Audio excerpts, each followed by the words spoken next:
কালবৈশাখীর সম্ভাবনা রাজ্যের 11 জেলায়, 3 জেলায় ভারী বৃষ্টির পূর্বাভাস। দিনভর আবহাওয়ার আপডেট জেনে নিন।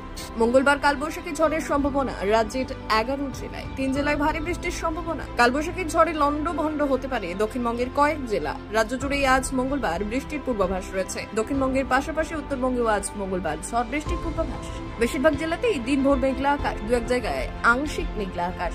কলকাতা, হাওড়া, হুগলি, পূর্ব ও পশ্চিম বর্ধমান, উত্তর ও দক্ষিণ 24 পরগনা, পূর্ব ও পশ্চিম মেদিনীপুর, বাঁকুড়া এবং বীরভূম জেলাতে ঝড়ের সম্ভাবনা প্রবল। আগামী 2-1 ঘন্টায় বজ্রবিদ্যুৎ সহ ঝড় বৃষ্টির পূর্বাভাস 2 জেলায়। আলিপুরদুয়ার ও কোচবিহার জেলায় আগামী 2 ঘন্টার মধ্যে বজ্রবিদ্যুৎ সহ হালকা থেকে মাঝারি বৃষ্টির সতর্কতা, সঙ্গে 40 কিলোমিটার প্রতি ঘন্টা বেগে দমকা ঝোড়ো হাওয়া বইবে। আলিপুর আবহাওয়া দপ্তরের সতর্কবার্তা, ভারী বৃষ্টি হবে পূর্ব মেদিনীপুর, উত্তর ও দক্ষিণ 24 পরগনা জেলাতে। দক্ষিণবঙ্গ ও উত্তরবঙ্গের সব জেলাতেই বজ্রবিদ্যুৎ সহ হালকা থেকে মাঝারি বৃষ্টি হবে দফায় দফায় দিনভর, সঙ্গে হালকা ঝোড়ো বাতাস বইবে। বুধবার পর্যন্ত তাপমাত্রা আরো কমতে পারে। বৃষ্টির কারণে তাপমাত্রা কমে স্বাভাবিকের কাছে চলে আসবে পারে। ইতিমধ্যেই কলকাতা সহ বেশ কিছু জেলায় তাপমাত্রা স্বাভাবিকের নিচে চলে গিয়েছে। মঙ্গলবার সকালে আংশিক মেঘলা আকাশ, পরে মেঘলা আকাশ থাকবে। ঝড় বৃষ্টির সম্ভাবনা, বজ্রবিদ্যুৎ সহ বৃষ্টির সম্ভাবনা প্রবল। বজ্রবিদ্যুৎ সহ বৃষ্টি চলবে শুক্রবার পর্যন্ত।